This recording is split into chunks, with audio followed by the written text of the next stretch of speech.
પી વિભાગમાં આગળ આપણે જોવાનું છે ફોસ્ફરસના હેલાઇડ સંયોજનો. એમાં બે ભાગ આવશે, એક તો આવશે ટ્રાયહેલાઇડ અને એક આવશે પેન્ટા. બરાબર. તો પહેલું જોઈએ આપણે PCl3. તો PCl3માં સૌપ્રથમ જોઈશું આપણે એની બનાવટ.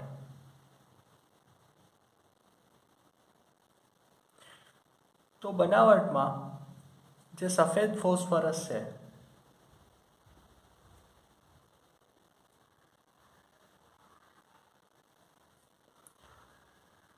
એની તમે ક્લોરીન સાથે પ્રક્રિયા કરાવશો. બરાબર. ક્લોરીન ગેસ સાથે અને ઊંચા તાપમાને, તો ત્યાંથી તમને PCl3 મળે છે. બેલેન્સિંગ કરવા માટે આપણે અહીંયા 6 લખશું, અહીંયા 4 લખશું, તો બેલેન્સ થઈ જશે. તો પહેલી બનાવટ છે એની કે સફેદ ફોસ્ફરસને શુષ્ક ક્લોરીન સાથે ઊંચા તાપમાને પ્રક્રિયા કરાવતા PCl3 મળે છે. બીજી પ્રક્રિયા છે કે આ જે સફેદ ફોસ્ફરસ છે એની પ્રક્રિયા તમારે કોની સાથે કરવાની, તો કે SOCl2. બહુ જાણીતું સંયોજન છે આ, થાયોનિલ ક્લોરાઇડ.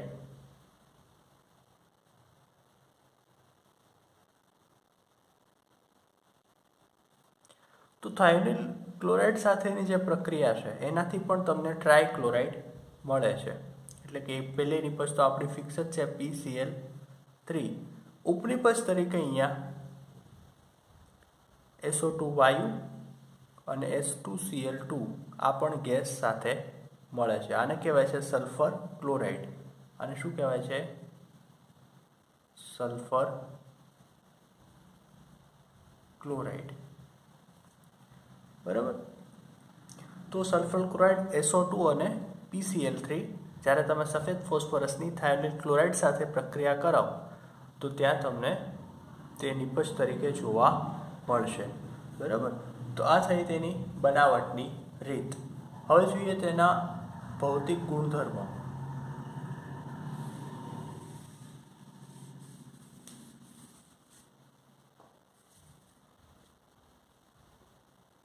ભૌતિક ગુણધર્મ. તો ભૌતિક ગુણધર્મોમાં પહેલું તત્વ કેવું છે, તો કે રંગવિહીન છે.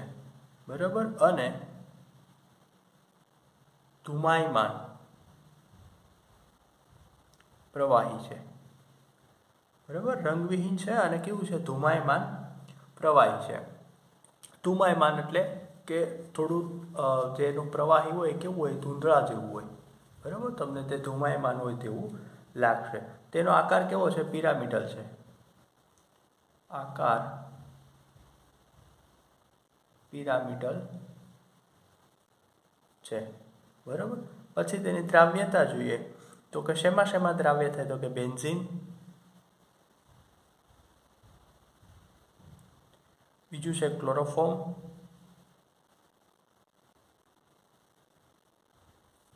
અને ઇથર અને CS2માં કેવો છે? તે દ્રાવ્ય થાય છે. બંધારણ દોડવાની ટ્રાય કરીએ આપણે તો પિરામિડલ શેપ છે એટલે વચ્ચે તો શું આવશે? P આવશે. નીચે 3 જે છે તે ક્લોરીન આવશે આવી રીતે. હવે ઉપરની સાઈડ જોવા જઈએ આપણે તો અહીંયા એક અબંધકારક ઇલેક્ટ્રોન યુગ્મ આવશે. તો આ શેપ કેવો થઈ ગયો? અહીંયા પિરામિડલ શેપ જોવા મળે છે. બરાબર. Phosphorus try chloride. તો આ થયા તેના ભૌતિક ગુણધર્મો છે. ઉત્કલન બિંદુની વાત કરીએ આપણે તો ઉત્કલન બિંદુ કેટલું છે? કે 349 કેલ્વિન છે. ફોસ્ફરસનું સંકરણ તમે ગણો અહીંયા શું થશે? sp3, કારણ કે 3 સિગ્મા બંધ અને 1 અયુગ્મિત ઇલેક્ટ્રોન, તો સંકરણ સાથે તેનું sp3. તો આ થયા તેના ભૌતિક ગુણધર્મો. નેક્સ્ટ આપણે જોઈએ તેના રાસાયણિક ગુણધર્મો.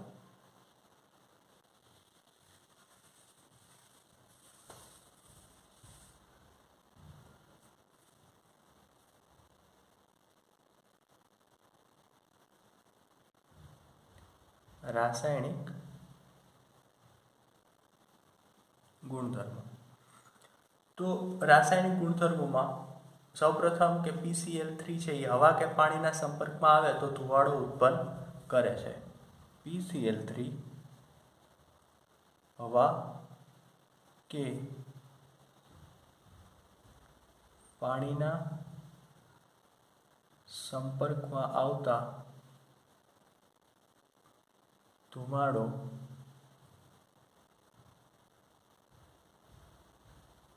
ઉત્પન્ન કરે છે.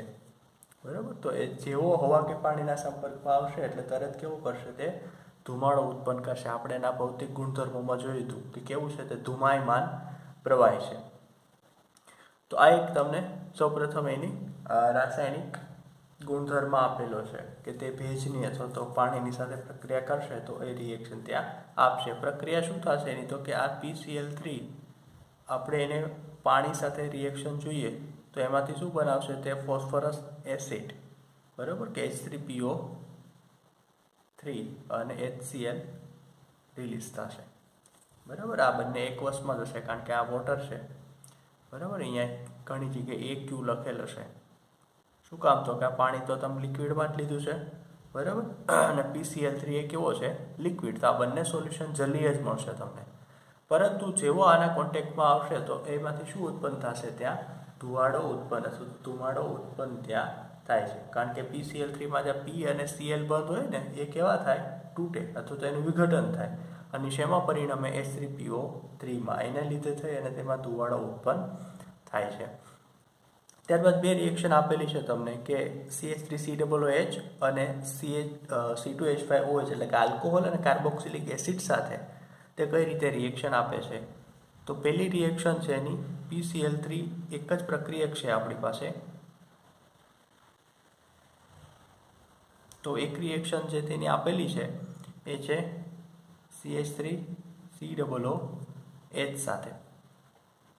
તો પ્રક્રિયાની જે નિપજ છે એ ખાસ આપણા માટે અગત્યની છે કે CH3COCl,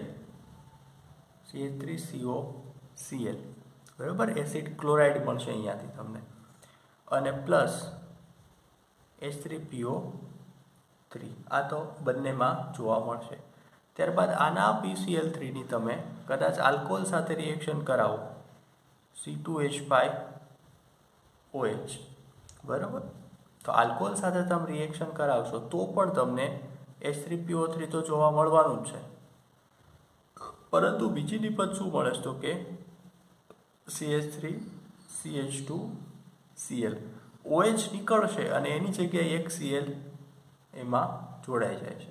બરાબર. એ ખાસ અહીંયા ધ્યાન રાખજો. અહીંયા પણ એ જ વસ્તુ થાય. જો CH3CO OH નીકળી જાય છે અને એની જગ્યાએ કોણ જોડાય છે, Cl.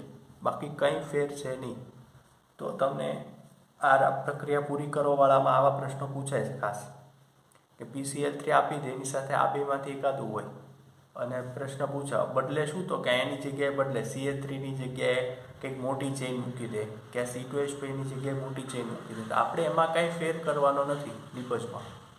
ખાલી જે OH બંધ હોય એ તૂટે છે અને એની જગ્યાએ Cl ગોઠવાઈ જાય છે. બરાબર. તો આ રીતની તે રિએક્શન આપે છે. તો આ વાત થઈ PCl3ની. હવે વાત કરવાની છે આપણે PCl5 એટલે કે પેન્ટાક્લોરાઇડ.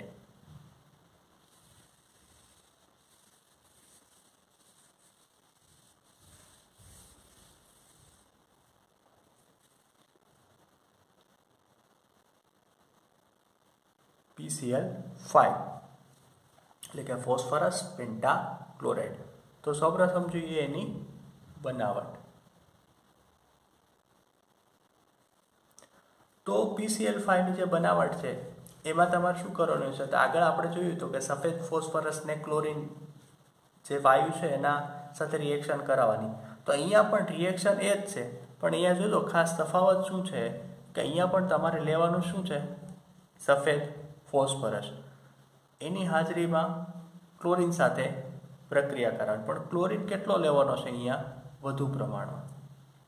બરાબર. આ ખાસ યાદ રાખજો કે અહીંયા જુઓ ત્યાં તમને બેલેન્સ કરવા માટે 10 મોલ આપેલો છે.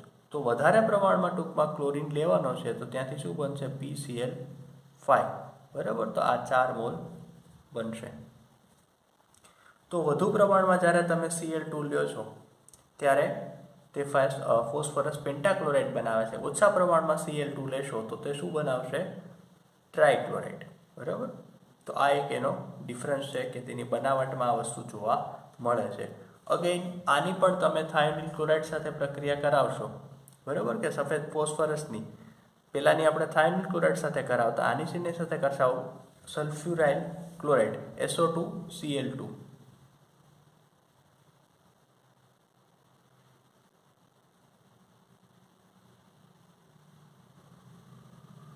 સલ્ફ્યુરાઇલ ક્લોરાઇડ. તો જ્યારે તમે સફેદ ફોસ્ફરસની સલ્ફ્યુરાઇલ ક્લોરાઇડ સાથે પ્રક્રિયા કરાવો છો તો ત્યારે તમને નિપજ તરીકે શું મળે છે? PCl5 એટલે કે પેન્ટા ક્લોરાઇડ. અને તે પણ SO2 એટલે કે ડાયોક્સાઇડ જે વાયુ છે તે ઉત્પન્ન કરે છે. અને PCl5 જે અહીંયા તમને નિપજ તરીકે મળે છે, બરાબર, એ સોલિડ ફોર્મમાં હશે. તો આ થયા તેની બનાવટ. હવે જોઈએ તેના ભૌતિક ગુણધર્મો.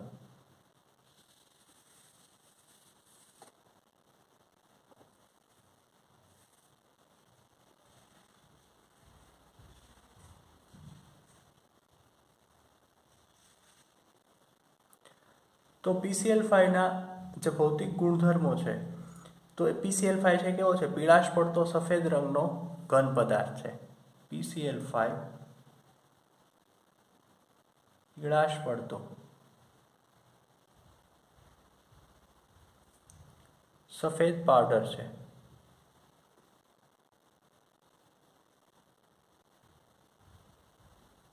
સેજ એમાં યલોઇશ કલર હશે, પણ હશે કેવો? તે સફેદ હશે. તો તે પીળાશ પડતો સફેદ પાવડર છે. તેનું ગલનબિંદુ કેટલું છે? તો કે 440 કેલ્વિન છે. ત્યારબાદ તે પ્રવાહી અને વાયુ અવસ્થામાં હોય જ્યારે પ્રવાહી અને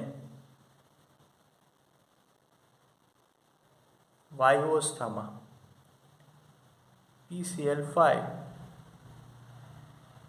ટ્રાયગોનલ બાયપિરામિડલ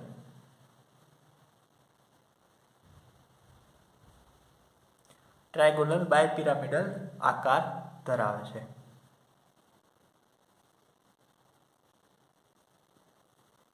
બરાબર. તો આ ટ્રાયગોનલ બાયપિરામિડલ આકાર જે શેપ છે એ કઈ રીતે તમે ડિસાઇડ કરશો? તો કે વચ્ચે તો ફોસ્ફરસ જ આવશે. ક્લોરીન કેટલા છે? 5 ક્લોરીન છે. બરાબર. તો એક Cl આ રીતે, બરાબર, અને એક એની સામે, અને એક ઉપર અને એક નીચે Cl હશે.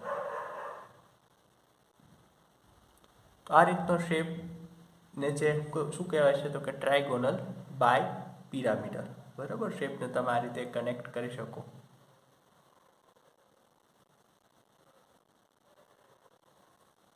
બરાબર. તો આ એક શેપ ત્યાં જોવા મળશે તમને. જે આ ત્રણેય Cl છે, જે આ રીતે ત્રિકોણ આમાં આવે છે, એમાં P અને Cl ની જે બંધ લંબાઈ છે, બરાબર, એ કેટલી હોય છે ત્યાં? તો કે 202 પાઇકોમીટર.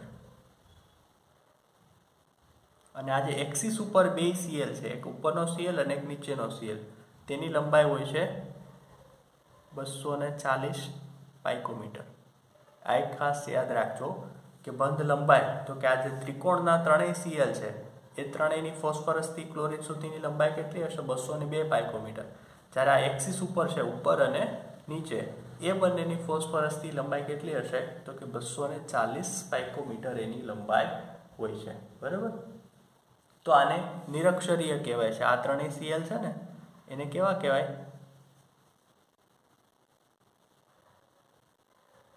નિરક્ષીય. અને આ જે બંને Cl છે એને શું કહેવાય? અક્ષીય. તો નિરક્ષીય Cl કેટલા છે? 3. અને અક્ષીય Cl કેટલા છે? 2. તો નિરક્ષીય Cl છે તેની બંધ લંબાઈ હોય છે 202 પાઇકોમીટર અને અક્ષીયની હોય છે 240 પાઇકોમીટર, બરાબર. તો આ એના રાસાયણિક ગુણધર્મોમાં આવી જશે પછી આગળ, પણ આ બંધારણ સુધી તેમાં ભૌતિક ગુણધર્મોમાં તમે એને લખી શકો, બરાબર. આગળ જોઈએ તેના રાસાયણિક ગુણધર્મો.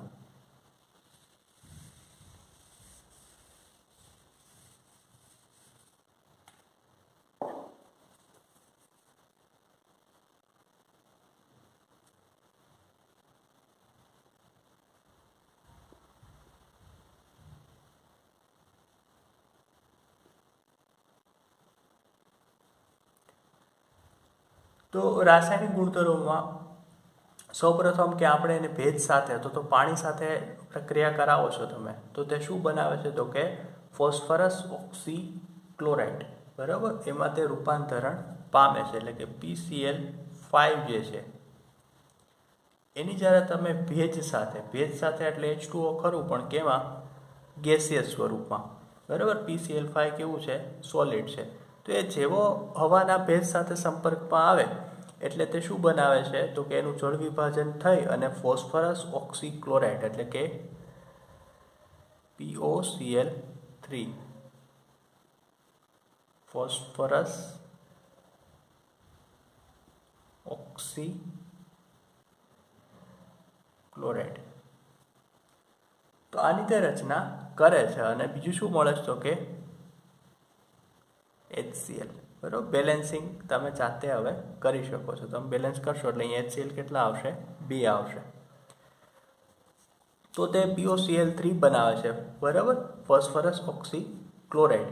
અને આ જે ફોસ્ફરસ ઓક્સીક્લોરાઇડ છે એ શું કરે છે? તો કે અહીંયા પાણી તમે જે ભેજ લીધો છે એ ભેજ તો વધારે પ્રમાણમાં હશે, તો આ વળી પાછો એ હવાના ભેજ સાથે પ્રક્રિયા કરી અને શેમાં કન્વર્ટ થાય છે? તો કે H3PO4માં, બરાબર. આ જલીય બને છે અને HCl પણ પાછું છૂટું પડે છે.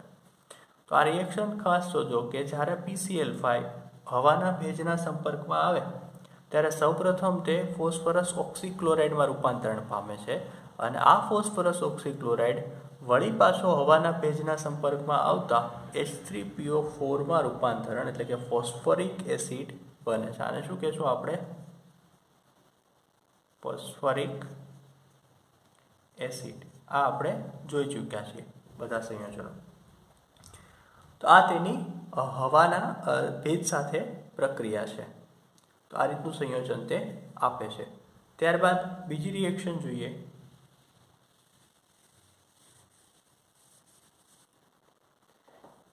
તો જે સેકન્ડ રિએક્શન છે એ છે ફોસ્ફરસ પેન્ટાક્લોરાઇડ છે એને ગરમ કરતાં તે ઉધ્વપાતન પામે છે, અને વધારે ગરમ કરો તો શું થઈ જાય? વિઘટન થાય. PCl5 ને ગરમ કરતા ઉધ્વપાતન પામે છે, અને વધારે ગરમ કરતા શું થઈ જાય? તેનું વિઘટન થાય છે, બરાબર. થોડી તમે ગરમી આપશો તો તે ઉધ્વપાતન પામશે, અને વધારે જો તમે હીટ આપશો એને તો એનું શું થઈ જશે? પછી વિઘટન થઈ જશે. તમને એ રિએક્શન તમને અહીંયા આપેલી છે. આ PCl5 કેવો છે? સોલિડ અવસ્થામાં છે, ઘન છે. એને તમે હીટ આપશો એટલે શેમાં કન્વર્ટ થઈ જાય? એનું વિઘટન થઈને PCl3 અને Cl2 વાયુ અલગ પડી જશે. તો આ એને હીટ કરતા. તો આ પણ પૂછી શકે કે ફોસ્ફરસ પેન્ટાક્લોરાઇડ છે એને ગરમ કરતાં શું થાય? તો કે એનું ઉધ્વપાતન થઈ જાય, અને જો એને વધારે હીટ આપવામાં આવે તો શું થાય? તેનું વિઘટન થઈ જાય, બરાબર. અગેન આગળ જે આપણે વાત કરી કે OH સમૂહ ધરાવતા એટલે કે 2 આવા સંયોજનો આવશે, એક તો કાર્બોક્સિલિક એસિડ અને આલ્કોહોલ. તો એ બંને સાથે રિએક્શન જોઈએ. શું રિએક્શન આપે છે? તો કે PCl5 2 પ્રકારની રિએક્શન જોશું આપણે. એક તો છે CH3COOH સાથે, અને એક છે C2H5OH સાથે, કે કાર્બોક્સિલિક એસિડ અને આલ્કોહોલ. તો એ બંને સાથેની રિએક્શન જોવાની છે આપણે કે શું તેમાંથી મળે છે. તો અગેન CH3COOH સાથે પ્રક્રિયા કરાવશો, શું બનશે ત્યાંથી? CH3COCl. OH નું વિસ્થાપન કોના વડે થશે? Cl વડે. તો અહીંયા આલ્કોહોલ સાથે જ્યારે પ્રક્રિયા કરે ત્યારે શું બનતું હોય? તો તમે કહી શકો હવે C2H5, અહીંયા શું આવી જાય? OH ની જગ્યાએ Cl, બરાબર. પ્લસ શું મળશે બીજું? તો કે POCl3. બંનેમાં એ વસ્તુ કોમન છે, POCl3, અને શું બનશે? HCl.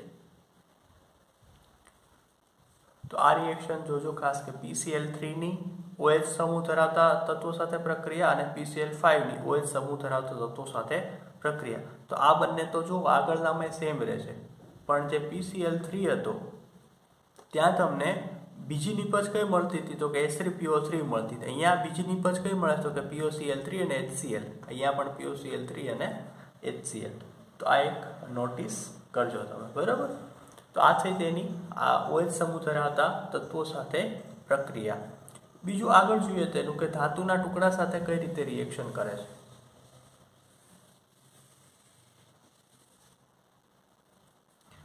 ધાતુના ટુકડા સાથે. તો ધાતુના ટુકડા સાથે PCl5 ને ગરમ કરતા તે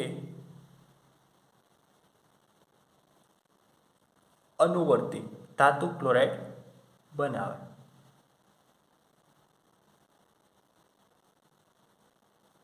અનુવર્તી એટલે તો કે જે ધાતુ લીધું ને એનો ક્લોરાઇડ બનાવે. દાખલા તરીકે અહીંયા તમને Ag લીધેલી છે, બરાબર, અને એક Sn. આ બંને ધાતુઓ લીધેલી છે. બંનેની તમે PCl5 સાથે રિએક્શન કરાવશો તો અહીંયા કઈ ધાતુ છે? Ag. તો એનો સામે ક્લોરાઇડ બનશે AgCl. અને અહીંયા છે Sn, તો સામે એનો ક્લોરાઇડ બનશે SnCl4, બરાબર. આ એની 4 કેમ જોડાણ અને અહીંયા એક શું કામ? તો કે એની સંયોજકતા ઉપર આધાર રાખતું હોય. હવે બીજું શું બનશે અહીંયાથી? તો કે PCl3, બરાબર. આ લિક્વિડમાં છૂટું પડે છે. તો આ રીત આમાં ફાયદો શું થાય તમને? તો કે એક તો ધાતુનો ધાતુ ક્લોરાઇડ બની ગયો, બીજું તમને ઉપરી પદ શું મળી? PCl3. તો એ પણ કામની જ છે, બરાબર. તો આ એક ખાસ વાત છે. ત્યારબાદ હવે આના ઉપયોગની વાત કરીએ તો કાર્બનિક સંયોજનોના સંશ્લેષણમાં. દાખલા તરીકે આપણે આગળ જોયું કે તમે તેની રિએક્શન કરાવો આલ્કોહોલ અને કાર્બોક્સિલિક એસિડ સાથે, તો ત્યાં તમને અલગ અલગ CH3COCl મળે, C2H5Cl મળે. તો આ બધાની બનાવટમાં તેનો ઉપયોગ થાય છે, બરાબર. તો આ હતી PCl5 ની વાત. તો બે ખાસ અહીંયા હેલાઇડ આપેલા છે તમને, એક છે PCl3 અને એક છે PCl5. તો આ એક જોઈ લેજો થોડું. સમૂહ 15 આપણે અહીંયા પૂરો થાય છે. આગળ આપણે જોઈશું સમૂહ 16ના તત્વો. પણ એના પહેલાં આપણે થોડા ક્વેશ્ચન જોઈ લઈએ કે જે નીટમાં ખાસ કરીને પૂછાયેલા છે. તો કોમ્પિટિટિવ એક્ઝામમાં કઈ રીતના પૂછાય છે એ આપણને થોડો આઈડિયા આવે એના ઉપરથી. તો એક ક્વેશ્ચન છે 2016માં પૂછાયેલો છે.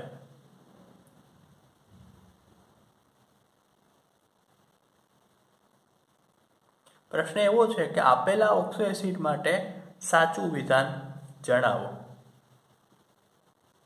આપેલા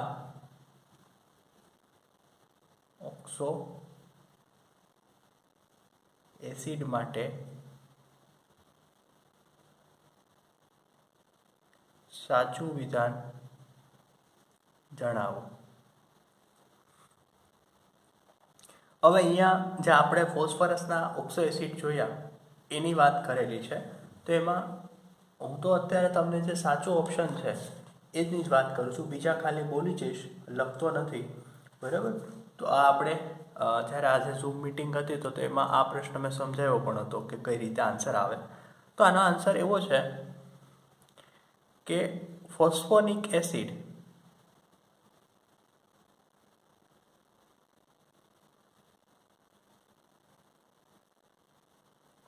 આ ફોસ્ફોરિક એસિડ છે તે મોનોપ્રોટિક એસિડ છે.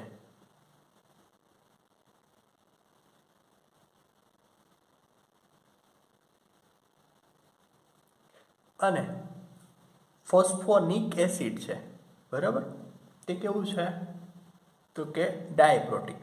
તો આ બંને ઓપ્શન તમને ત્યાં આપેલા છે. એક તો છે તમારું ફોસ્ફિનિક એસિડ, બરાબર, અને એક છે ફોસ્ફોનિક એસિડ. તો આ બંનેમાં તમને આડાવાળા ઓપ્શન પછી આપેલા છે કે એક ડાયપ્રોટિક ને એક મોનોપ્રોટિક.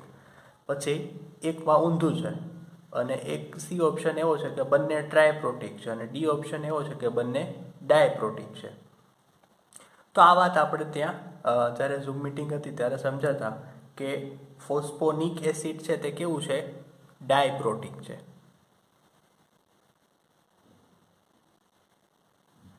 અને ફોસ્ફિનિક એસિડ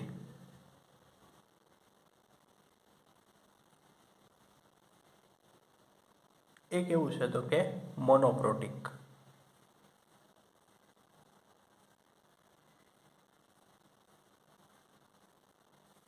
હવે આવું શા માટે થાય, બરાબર, જે ઝૂમ મિટિંગમાં કદાચ ના હોય તો એને આઈડિયા ના હોય તો એના માટે આપણે જોઈ લઈએ કે આવું શું કામ થાય છે. તો પહેલું તમને આપેલું છે ફોસ્ફોનિક એસિડ. હવે આ જે ફોસ્ફોનિક એસિડ છે એ આને આપણે બી કહીએ, બરાબર. ત્યાં વિધાનમાં તો આ ભેગું છે બંને, આપણે સમજવા માટે. તો એ જે છે ફોસ્ફોનિક એસિડ, તો એનું સૂત્ર શું થશે તો કે H3PO2 અને બી તમને જે આપેલું છે એટલે કે ફોસ્ફિનિક એસિડ. તો આ બે વસ્તુ તમને તે આપેલી છે, એક ડાયપ્રોટિક છે અને એક શું છે, મોનોપ્રોટિક છે. તો ફોસ્ફિનિક એસિડ જે છે એનું સૂત્ર થશે H3PO2 અને ફોસ્ફોનિક એસિડ છે એનું સૂત્ર થશે H3PO3. હવે અહીંયા તમને એવું કીધું કે આ જે ફોસ્ફોનિક એસિડ છે આ H3PO2 એ કેવું છે, મોનોપ્રોટિક. હવે મોનોપ્રોટિક છે એ કેમ ખબર પડે આપણને તો કે અહીંયા આનો ઓક્સિડેશન આ +1 છે. તમે એની રચના ડ્રો કરવા જાઓ તો આપણે આગળ જેમ શીખાય વચ્ચે એક ફોસ્ફરસ છે, ઉપર ડબલ બોન્ડથી ઓક્સિજન છે, બરાબર, અને એક તેની સાથે OH જોડાયેલો છે અને બે H જોડાયેલા છે, બરાબર. તો અહીંયા તમે જુઓ 3 હાઇડ્રોજન થઈ ગયા, 2 ઓક્સિજન થઈ ગયા અને એક ફોસ્ફરસ છે. પરંતુ અહીંયાથી H નીકળી શકે એવા એક જ છે, કારણ કે P અને H સીધો જે હાઇડ્રોજન ફોસ્ફરસ સાથે જોડાય તે કેવો હોય છે તો કે તે એસિડિક હોતો નથી. જેટલા હાઇડ્રોજન OH બંધમાં છે એ હાઇડ્રોજન જ નીકળી શકે. માટે આની તમે શું જોતા ત્યાં બેઝિકતા. બેઝિકતા કેટલી હતી આની, 1. અહીંયાથી એક જ H+ નીકળે છે. તો આપણે જે પ્રોટિક શબ્દ છે એ H+ માટે જ યુઝ કરીએ છીએ.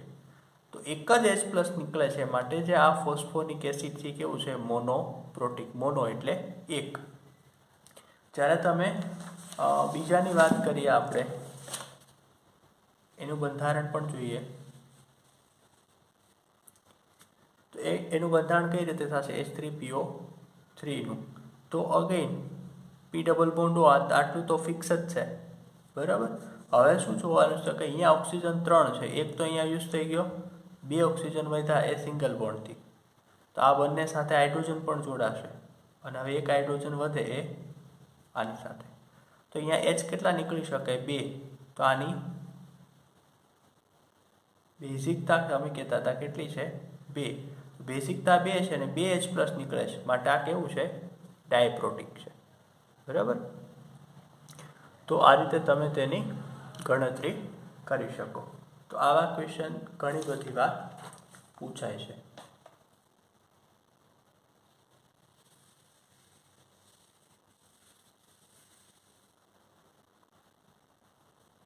ત્યારબાદ એક પ્રશ્ન એવો છે 2016નો જ છે કે Cu ને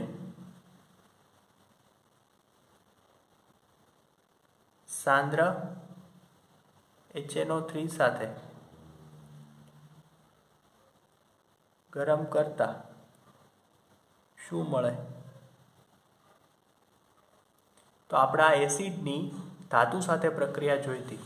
તેમાં ધાતુ જ્યારે આ સાંદ્ર HNO3 સાથે પ્રક્રિયા કરે ત્યારે તમને એક તો નાઇટ્રેટ તો આપશે જ ધાતુને, એટલે કે આ તો કોમન હતું CuNO3 ટ્વાઇસ, પણ જે મહત્વનું હતું એ શું હતું? NO2 છૂટું પડશે.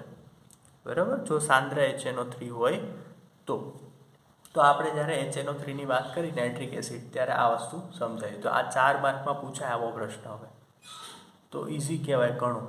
બરાબર, તો વધારે પ્રશ્નો અને બાકીનો હવે નેક્સ્ટ લેક્ચરમાં જોઈશું આપણે.